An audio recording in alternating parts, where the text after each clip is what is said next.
How are you doing? California is hot. California is good. It's been nice weather here actually. Yes. I see Heather is also online now. Hi Yeah. Heather. Hey, you're on mute. Thank you. That's better, right? Oh yeah, that's perfect. Yeah. Good Good to see morning. you. Good morning. Yeah. We have a few people coming in. So just saying hello. Um, and so maybe Heather knows a little bit about you guys. Do you want to put a little bit of info about yourselves in the chat? Like maybe where That'd you're be great. joining from, or if you're studying anything right now, or if you're have your own practice.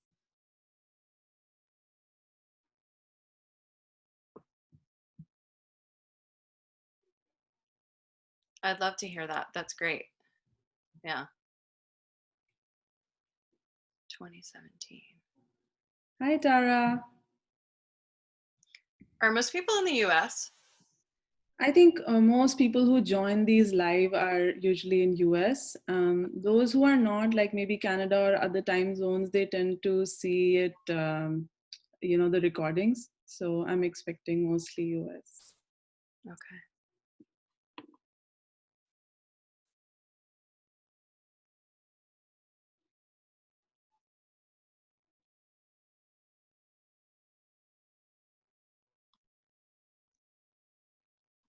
Hey, Tara, how's it going? Pretty good. How are you? Good. Good to Good. see you. Excited for the chat today. Thank you. Yeah, me too. Heather, all of us are really looking forward to the talk today. Yeah. Who doesn't like to talk about feminine? Especially right now. Really a little more feminine. Yeah. It's a lot of masculine energy going on at the moment. Oh, great. Oh, nice, Oh, Gemma. we got a pregnant person. Thank you for, Congratulations. yeah. Thanks for sharing that. Are you having a boy or a girl? Or is it a surprise? Woo! Oh, nice.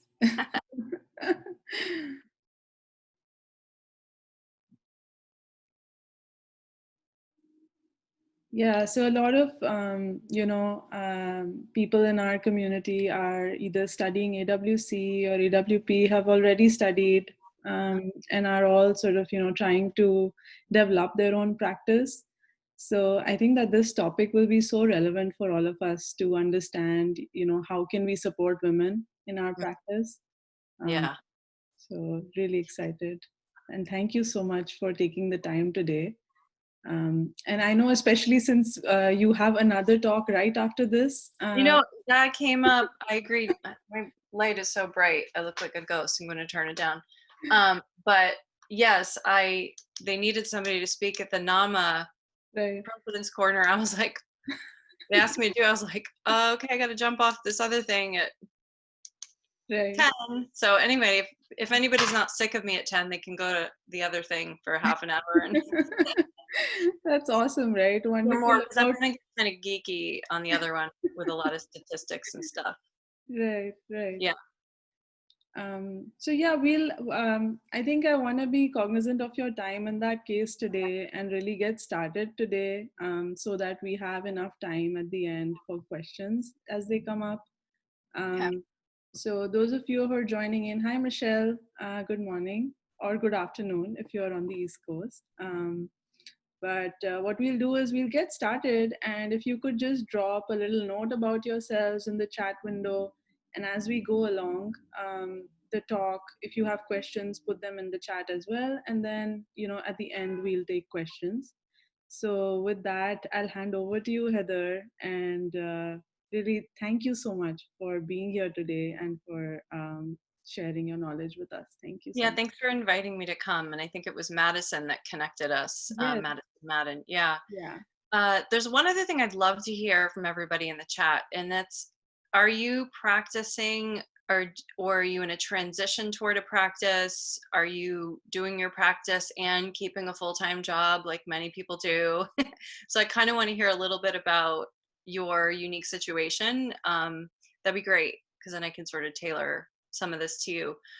But I want to start with an exercise. I'm definitely going to share some slides today with some images and some ideas on them, but I want this to be interactive, and I want you to come away from this with some things that you feel you could do and explore. I don't want to be barfing information at you for 45 minutes. I'd love for this to be interactive. So with that, I basically want to sort of start with a question.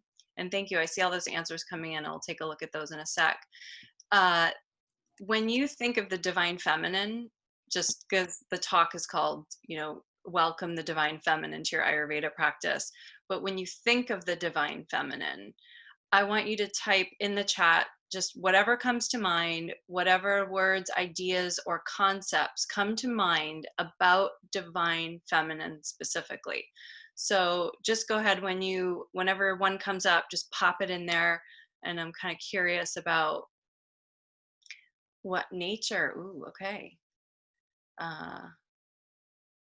Let's see, we got some people starting practice in school as well. Yeah, especially like if you're an AWC, you might be going toward your Ayurvedic practitioner next. Yeah.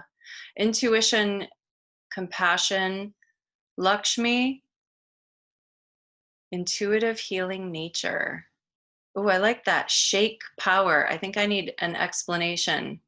Oh, that was supposed to be Shakti. Okay. I was like getting really excited about shake. I was wanting to know more about that. Support and creation. Yep.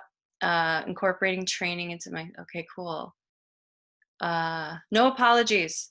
We don't apologize. We just move on. We just keep, just like the trees do. They get a little boo-boo. They just move in a different direction, Let's see. Shakti, the expressed energy of Shiva.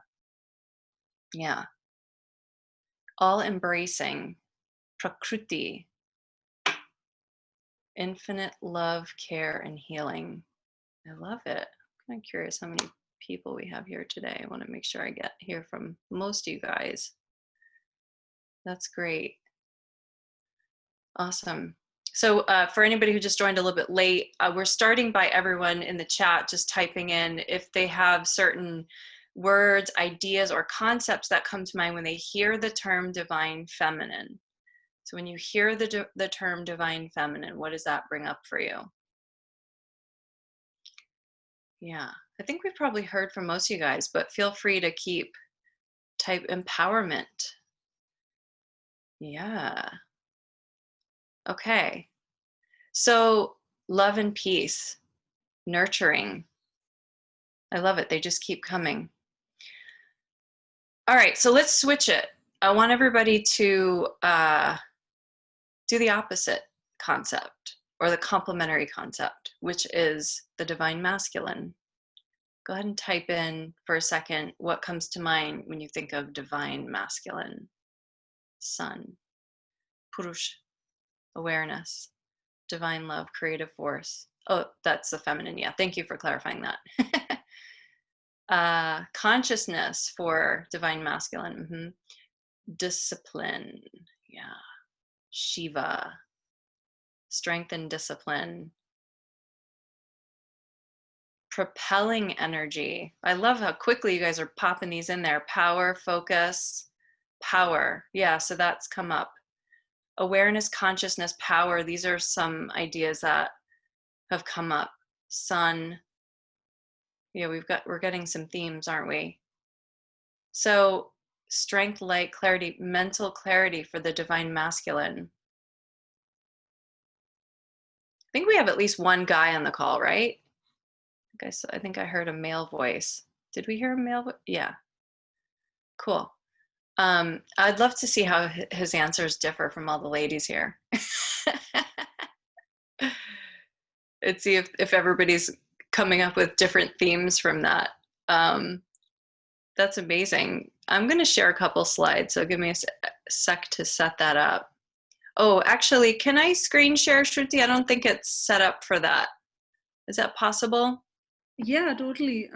You should be able to screen share actually. Well, if I go to share screen, it says host disabled attendee screen sharing. So I must be logged in as an attendee. I see. Okay. Can you make me a host or a presenter? Yeah. Let me Yeah. figure that out. Yeah, so the reason that I wanted to do that is because I think there are some archetypes that we get from society, and there's some archetypes that we get perhaps from our parents, and there's some archetypes that we get perhaps from the spiritual tradition that we came from. And I just wanted to hear from everybody what those associations are, because for me, I know that my own journey, I had certain deities that I really resonated with. And when I was, I'd like to talk about my work, you know, from a personal perspective, but also from a, you know, like my experience as a practitioner, but also my experience as a person and as a woman who has been on this journey. So just a little bit about me. And, you know, I had a previous career where I was for many years, I worked as the head of product development for a health insurance company. And when I was in my 30s, I started teaching yoga.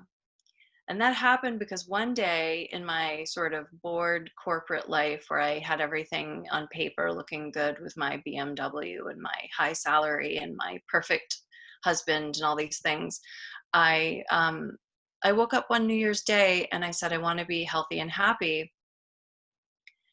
And something struck me. And I said, oh my God, I say that every year and I don't feel anything different. I just feel like I'm continuing to strive for this thing that eludes me. And I was sleeping over a friend's house with my then husband, and we were, you know, New Year's Eve, so we were drinking the night before, and you know, so that's why we slept over, because we were at least responsible.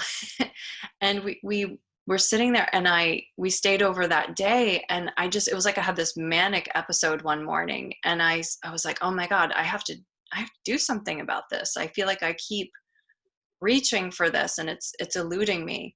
And I watched my friend in her garden that day, and she had a beautiful garden, and I lived in San Francisco at the time, so I was in an urban area, and she had a really beautiful garden in the back, and she was just looking. She literally was just looking at this piece of lettuce. I mean, she was looking at its leaves, she was really studying it, but just very focused on this one piece of lettuce. And I was watching her from the doorway, and I was like, I don't know what she's doing, but I need some of that. I don't know what to call that. I don't know. I don't have a word for it, but I know I need that. And my solution that day was to then go, I had two thoughts come up. One was, I have to go become a yoga teacher. And the second thought was, I have to leave the country to do that. And so I ended up in Costa Rica. And that started me teaching yoga for many years. And then that got me into studying yoga therapy, because my brain, I was always very practical in my life. My brain wanted me to do something practical, and yoga therapy actually felt like something more practical for me, because I had heard that people were doing it in healthcare. And that was important to me because I was a practical girl with a practical job, and the idea of switching a career to do something that I knew a lot of people weren't making a lot of money at as yoga teachers, that really scared me. And that'll scare people, probably most people, but it especially scared me because I had financial trauma from my growing up. You know, when I grew up, my parents had financial issues and we lost our house. And so when that happened, we luckily were able to move in with my grandfather, but that level of safety, feeling rocked, where I would imagine many people are feeling that now, because we're in another economic downturn and there are many people laid off right now. What that did to me was it really kind of made me prioritize my being practical. You know, I went to college and got student loans, and then I had to get a job and make sure I paid my loans back and things like that. So that's kind of, I understand how I got to where I did in my 30s, but somehow in that process of trying to cultivate all this safety around me, I missed a really big part. Boom, right there in the center of my chest, and I couldn't find it anymore. So what I did, it took many years. I went to yoga teaching, and I started teaching yoga and doing yoga therapy. I started teaching yoga therapy. I started teaching yoga therapy to teachers. And then I found Ayurveda through yoga therapy. And that's how I started studying Ayurveda. Now, by that time, I was already in my sort of mid-30s when I went back to get a master's degree in Ayurveda at Mount Madonna. So I was already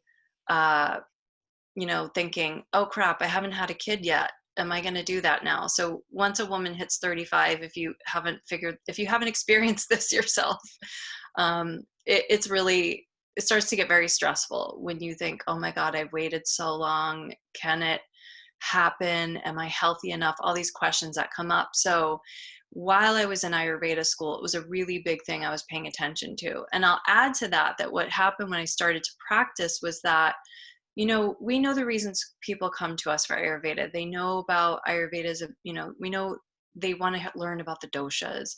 They want to learn about their nature. They want to fix their digestion.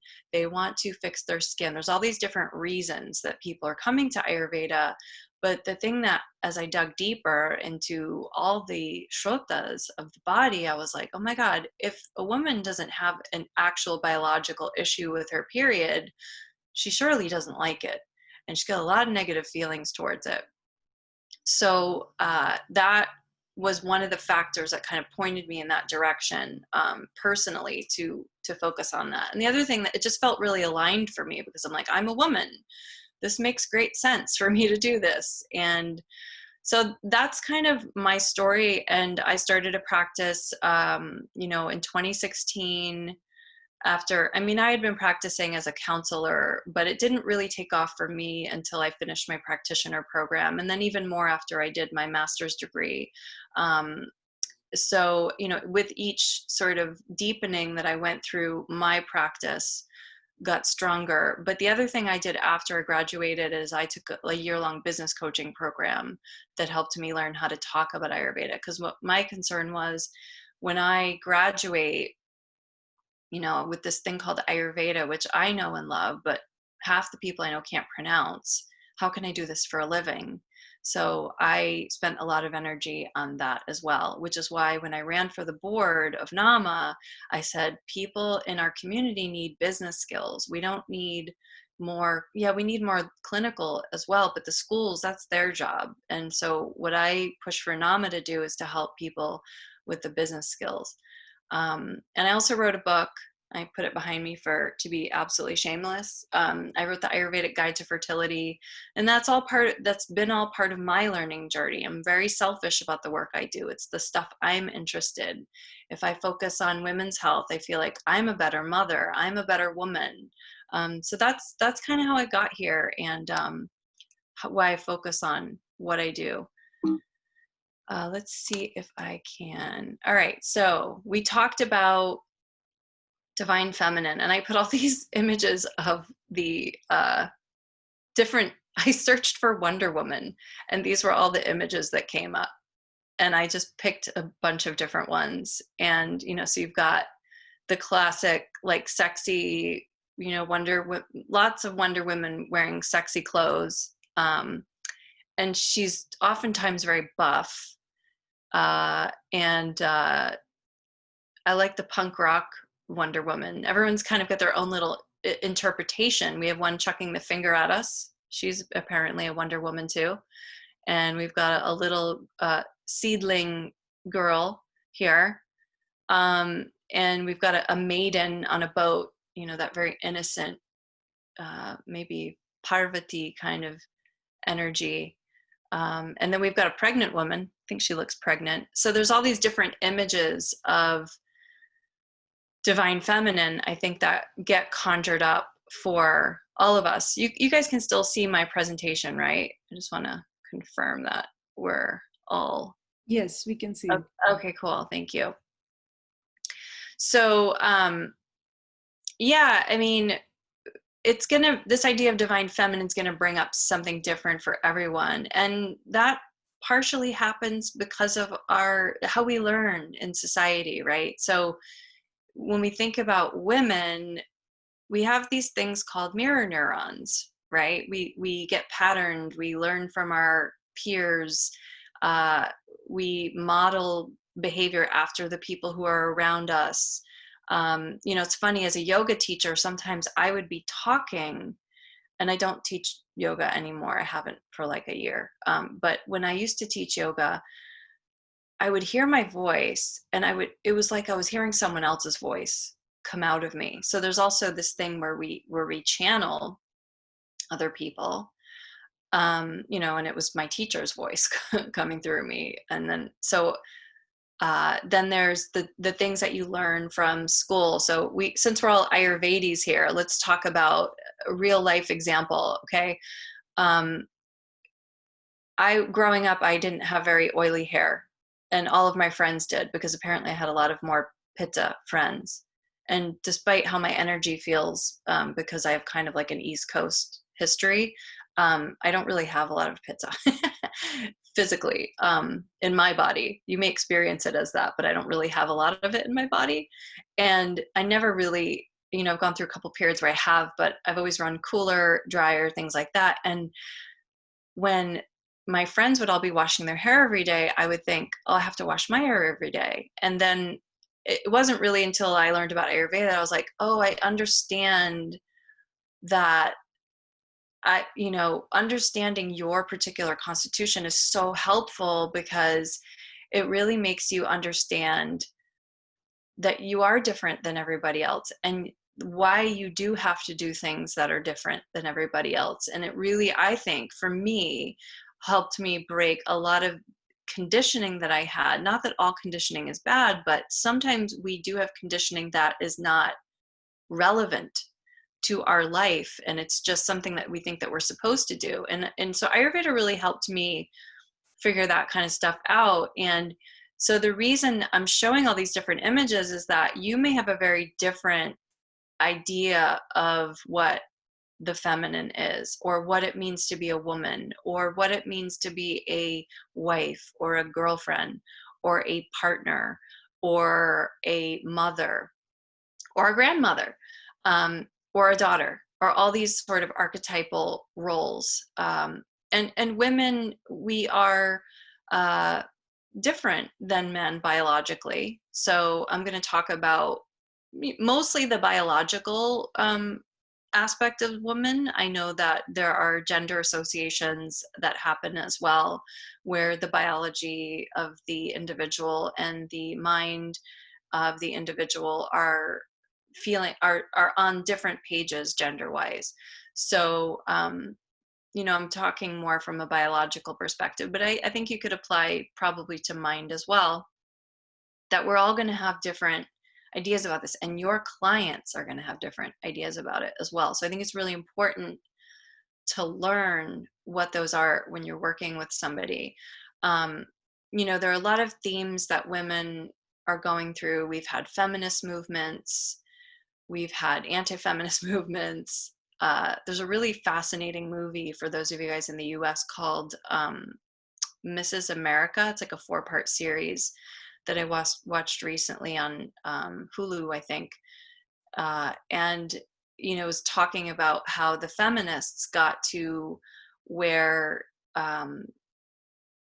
we are today, basically, and Gloria Steinem. And there was this other woman, Phyllis Schlafly, who I hadn't heard about, because I'm in my early 40s. So I don't know a lot about the specific ways women have gotten to where we are in society in the US.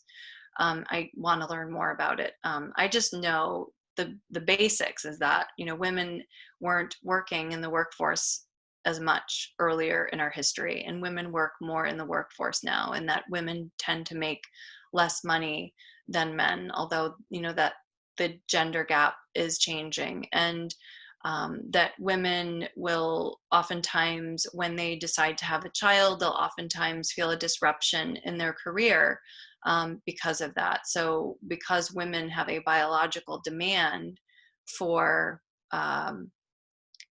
having babies, and caring for them with their bodies, i.e. breastfeeding, that there's this sort of interlude that happens. Most of the time we can hang with the boys, right? We can kind of do a lot of the same things. There's not really a lot of differences between us in most interactions, but we've got the monthly menstrual cycle, going on all the time. So we're experiencing changes that men don't, just because of that. And then there's this period of our lives where we might have a child, and in that period it becomes very disruptive, even for a woman who decides to work while she's raising her child. If she wants to breastfeed, she's got to pump. So there's all this extra stuff that we're always having to do and think about for the well-being of our families that does make us very unique creatures. One of the things that I did when I started to open my practice was I interviewed potential clients. And I do this periodically when I'm developing a new offering, and I recommend you do it as well. But I went through this process of, let me survey people that are interested in being my clients. Let me not even try to sell them something right now. Let me actually ask them questions about what they're experiencing, what they're going through around a certain problem that I think they're coming to me for, so that I can learn more about what their needs are. Because the thing with Ayurveda is that I think Ayurveda is Ayurveda, but I think if you can focus it toward a problem, it's more relatable for people. That's the approach that I've taken with my practice. I like having a problem-focused approach, probably because I had a background as the head of product development for a health insurance company. So I'm always like looking for that way to focus, I would say. So what I started to find when I did those interviews was that many women were experiencing really big disruptions from having babies in their lives. So they were, if they weren't working and they were dependent on their partners, they had to make decisions. They had to get their husband or their partner to make a decision about what kind of money they could spend. Or when their kids were getting older, they had to relearn their career because they were focusing on being a mom. Or they needed to take on a new career because they had lost their skills, so much that they felt they needed to go in a new direction. And then the thing that I found with women who did work while they had their kids was that they never felt like they were a good enough mother. And then there are women who work part-time. So you have these ends of the spectrum where a woman will kind of jump off of her career from maybe 100% and become a full-time stay-at-home mom. And then you have this other end of the spectrum where women will work full-time and get nannies, or the dad will even stay home. Those are common things that happen now. And there are challenges with all of it. I personally took the path of working part-time so that I didn't lose my skills and also could spend a lot of time with my kid. So I've somehow been able to make that work and have enjoyed it. But because I was learning, and that's why I made some of the decisions that I did. I was learning from my clients. I think you could be totally selfish about that. Learn from the things that are stressing them out and don't do them, right? So that's kind of how I recommend, when you're starting your practice, if you're starting it now, start to interview people. Be like, I'm really curious. I want to learn more about what you're experiencing. And you can come up with a set of questions to ask them before you meet with them. Say, I'm developing this offering and I'd like to learn more about your needs. And then you can even give me feedback on this offering. That's kind of an interesting way to handle that. So let's move on to the next slide here.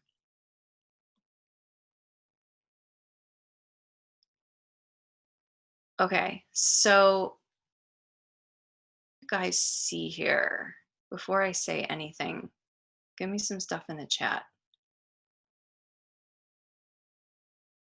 Oops, let's go back. What do you guys see here?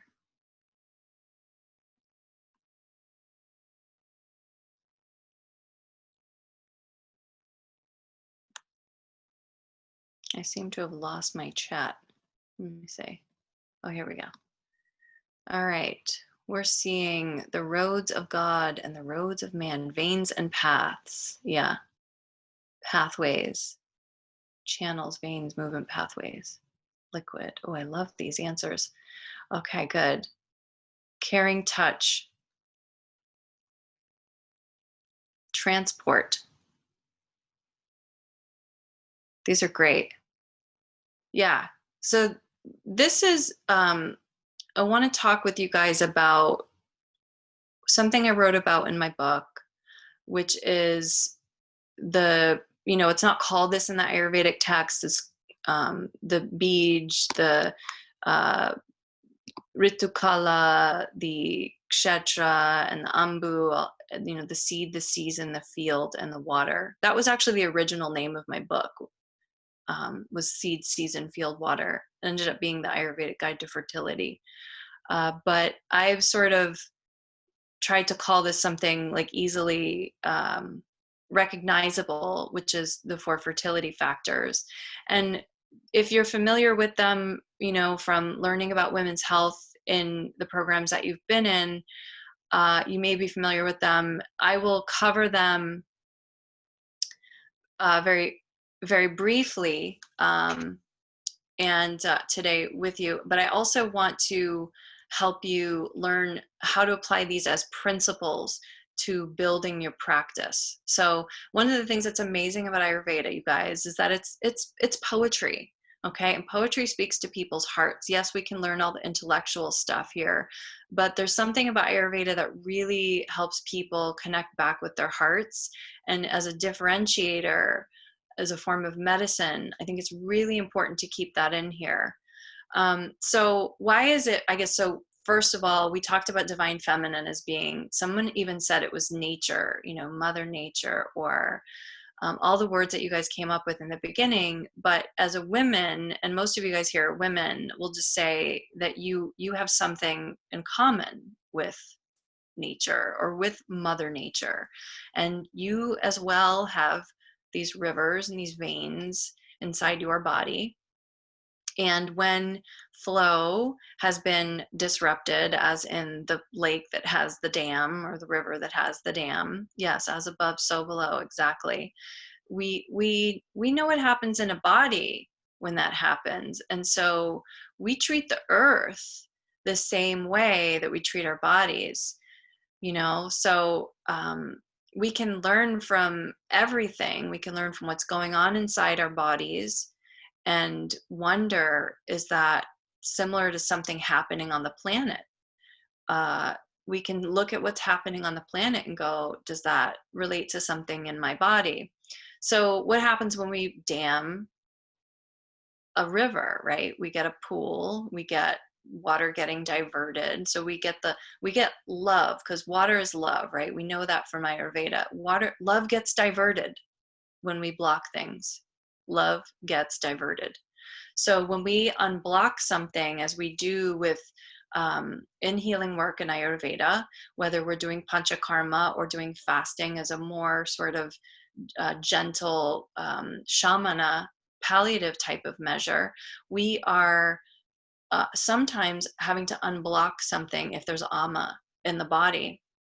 And so when you unblock that ama, you know that whatever was supposed to receive that energy, that flow, that love, those nutrients on the other side has been malnourished. It may have atrophied. It may be weakened because it hasn't been getting what it wants.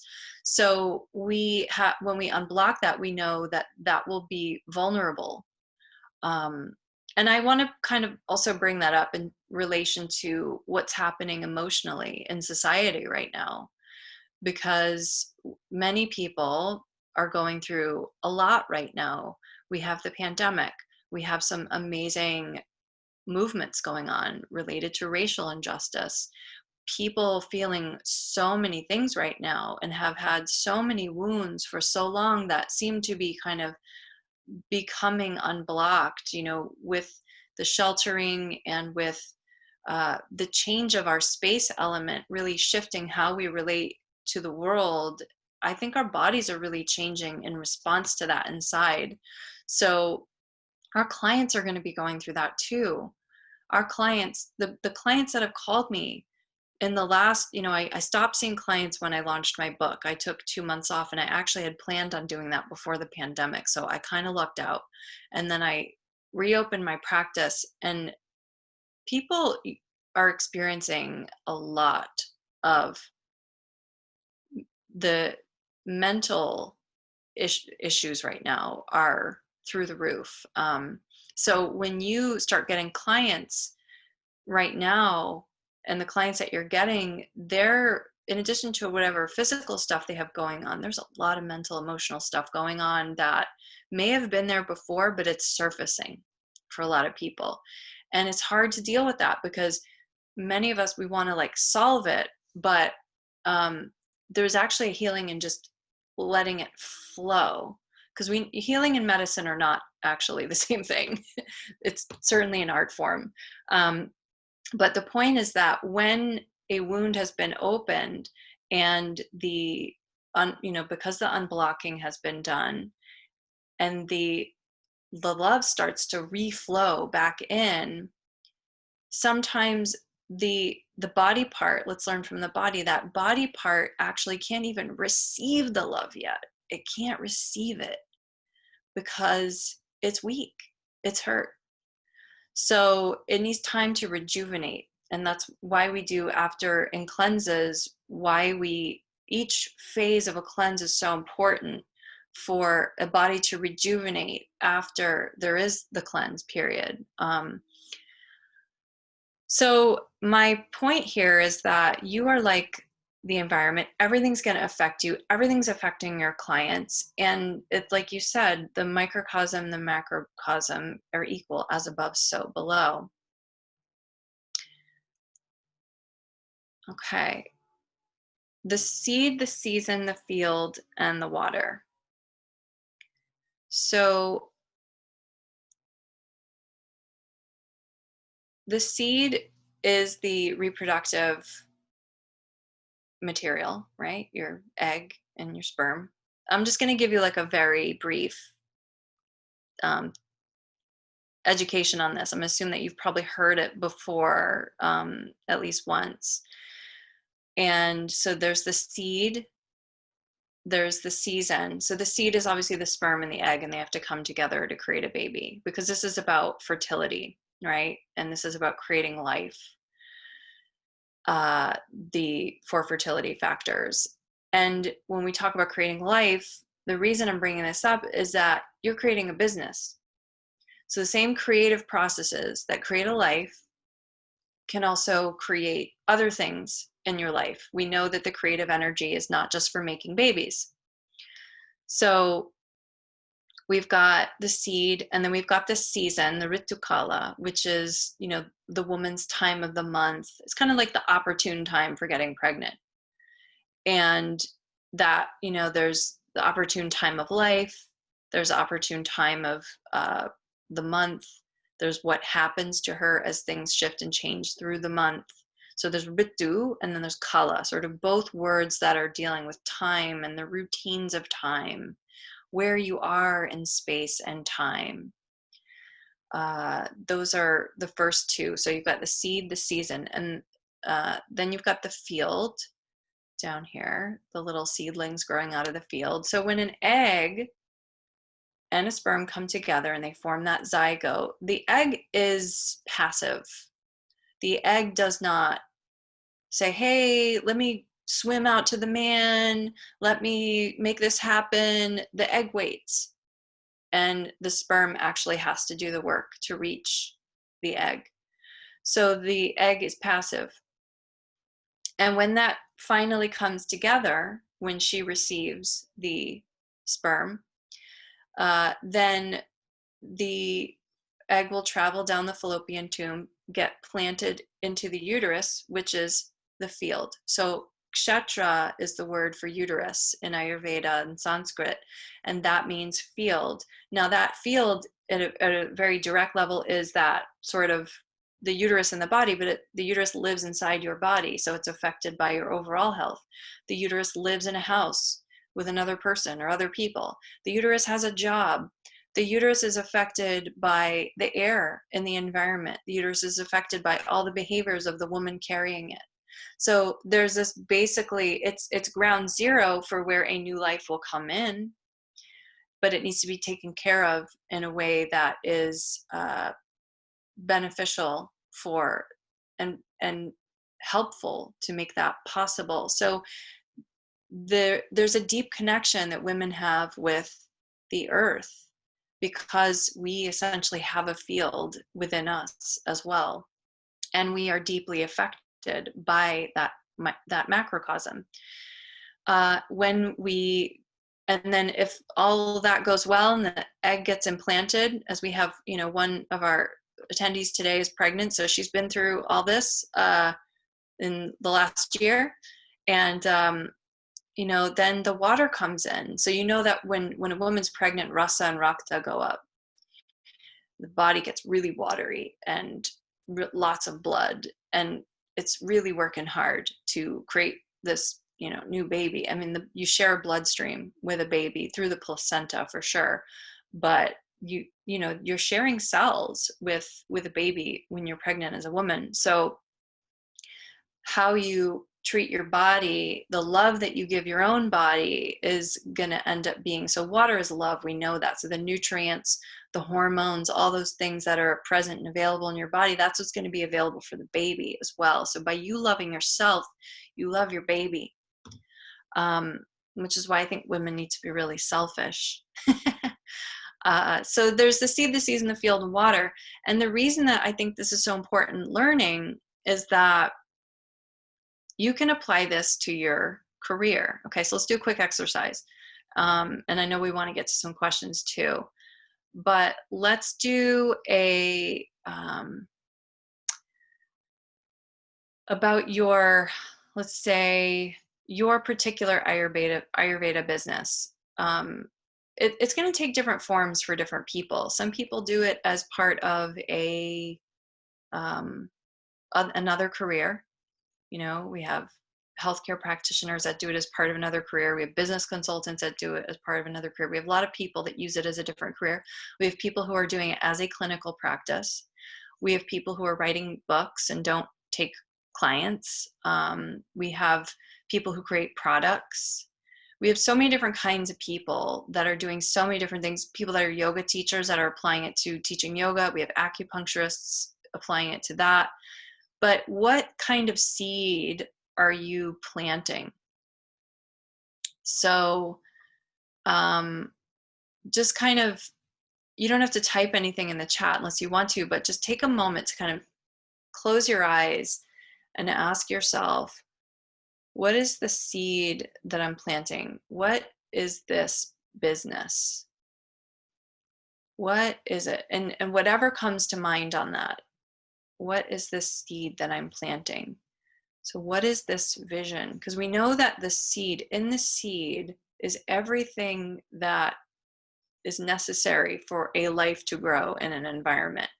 So that very beginning sort of vision is so important when you start a business.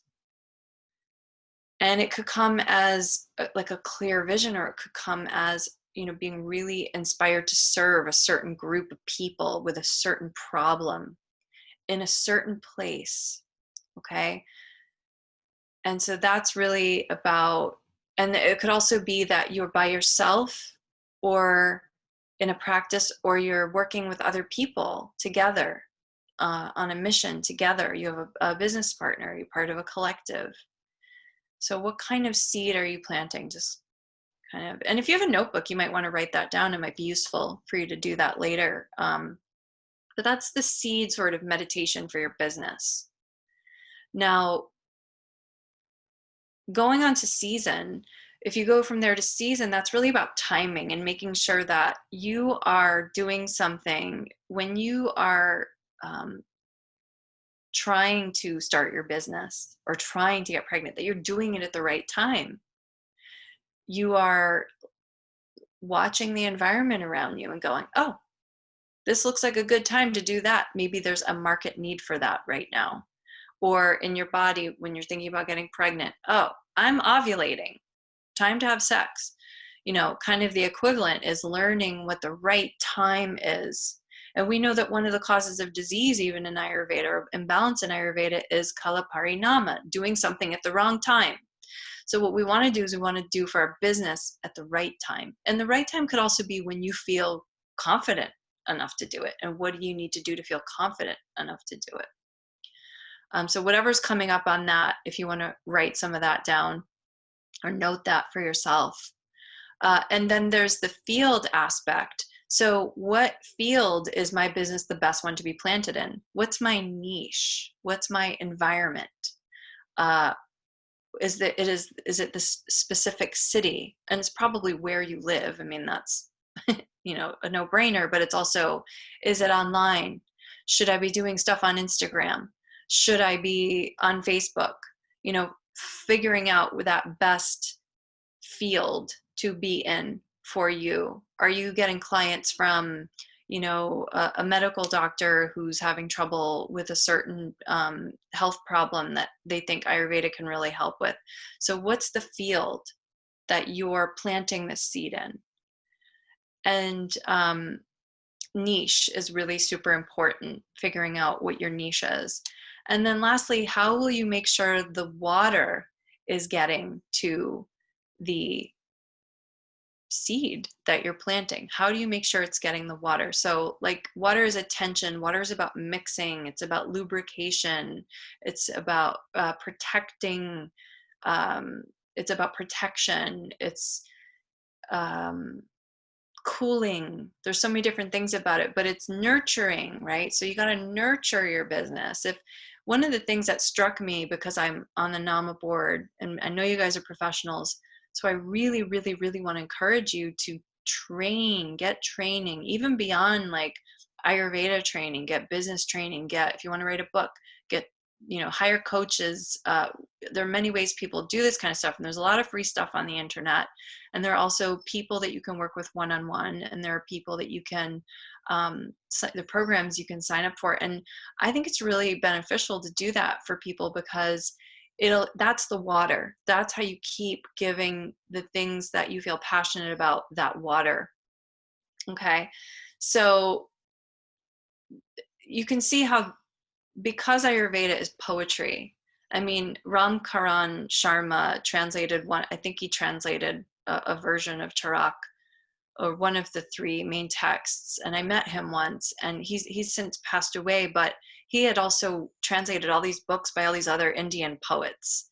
So our medicine is poetry, okay? And you can be artistic with it, I believe. We are clinical, yes, but I think there's an art to it as well. That's really inspiring for people, especially right now, because people are having a really hard time. So how can you, as an Ayurvedic professional, support women's health? You know, we already know that women are interested in it because look at what's happening here. Most of us are women. It's the same thing with yoga, right? Everybody in the yoga class is a woman, except like the two dudes. Everybody who takes a yoga teacher training, it's all women. We know women want this, okay? So if you're planning on working with women, yeah, for sure, because they want it. Not that men don't want it, but women want it, right? We know that, and many men do as well, but more women have been wanting it. They're probably, I don't know exactly why that's happening. Are women more receptive? Are we more, we're better at focusing on our health? Men don't tend to focus on it as much, and that's perhaps why a lot of them are actually having more serious complications from COVID. So there's a lot of kind of trends that happen with how men and women take care of themselves, but for sure, like, focus on women's health. Especially, I think if you're a woman, it's a really great thing to do because you also get to learn about yourself. I think it's kind of a win-win to be able to do that. So, but when you think about your niche, which I think is hard to figure out in the beginning of the practice, like, who do I want to serve? Who do I want to help? Things like that. Maybe if you could, even in the chat right now, if you could, say what are one or two things that Ayurveda has helped you with personally? One or two things that kind of come to mind that you've either learned from it or a health condition that it's helped you with. If anybody wants to share some of that in the chat, go for it. If you want to write that down in your notebook and just keep that to yourself, that's totally fine too. Emotional health. Yeah, I would agree. Me too. Because talking about doshas is like, it's like kind of an easy way to get intellectual people to talk about how they feel, right? I don't know anybody who's overly intellectual, do you?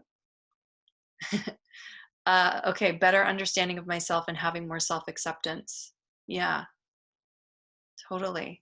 Calm down physical manifestations of emotional stress, emotional health, childhood trauma focus, learning to slow down, transforming energy. Yeah. Harmony and balance. Yeah, these are the things that you've gotten from it. Nutrition, all these things. So I would say start with that. That's the direction that you need to, when you start thinking about your niche. It's, what have you gained from it? Start there. And then think about, well, who else might need this? Who else might need to learn this? Who else might be able to receive the benefits of this? Grounded and channeled creativity.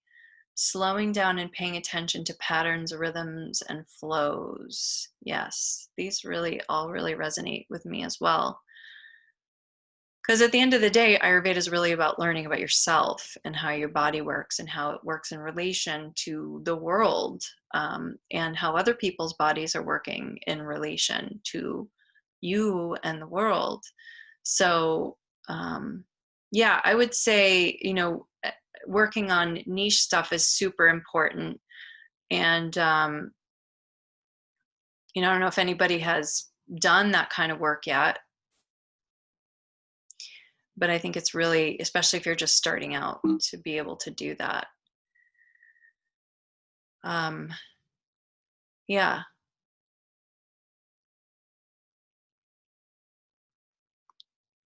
So to close this talk, and I want to take a couple questions before I have to hop off at 10,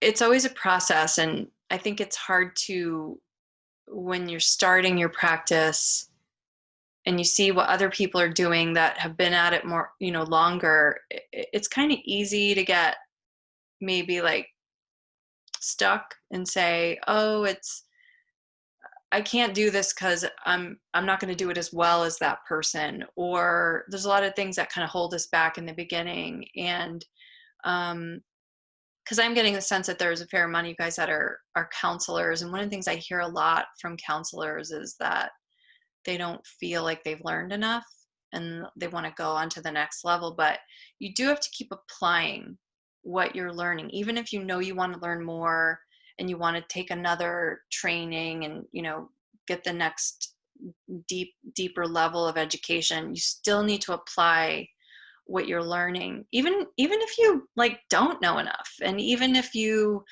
and I know a lot of Vaidyas might disagree with me, to be honest. A lot of them might be like, no, you're going to wreck Ayurveda if you're going to hurt people. And I think that's why you do have to pick the things that you feel comfortable tackling, right? That feel within your strength and field of knowledge.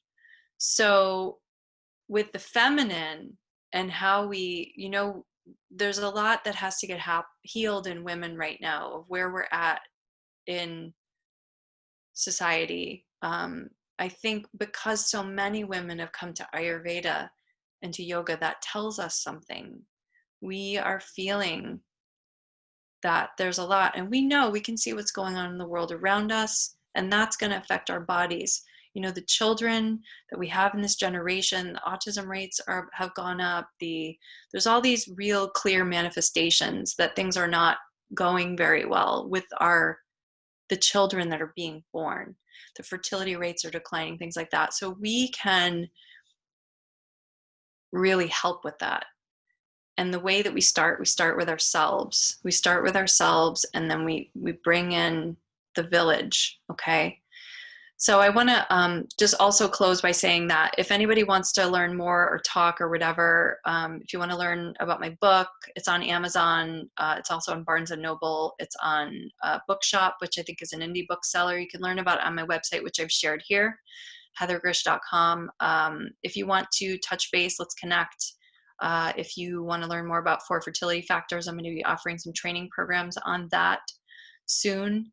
So please feel free to connect with me. And I want to take questions for like 8 minutes because we got to create a healthier planet. So I'm going to shut up and let you guys ask some questions.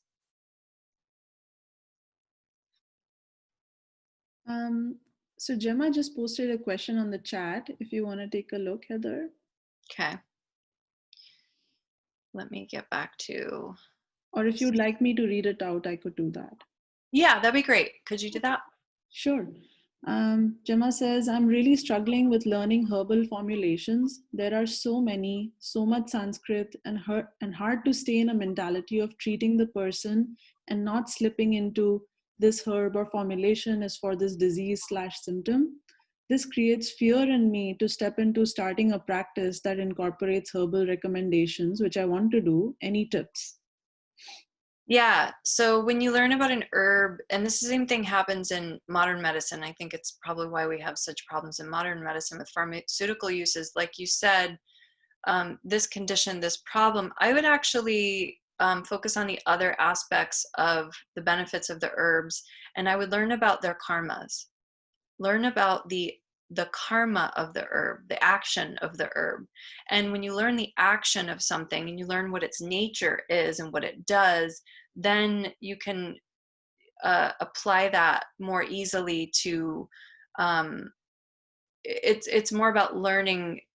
It's less memorized learning. And once you learn the action, I think it becomes more intuitive to visualize how something is going to affect a body. That's what I would recommend. Instead of focusing on this herb helps with this condition, I would focus on what is its action. I hope that helps. That's great. And another question from Michelle. She says, thank you for guidance on finding a niche. Did you sample a couple of them prior to landing on yours?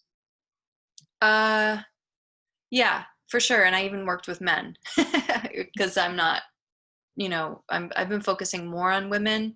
I definitely, in the beginning, it was like, when you're in school and you have to do your internships, all your friends start doing it. And so you end up getting experience with people who are in your network, and people that are in your network for most people are people that are sort of like you, that have similar lifestyles, or there's some point of connection.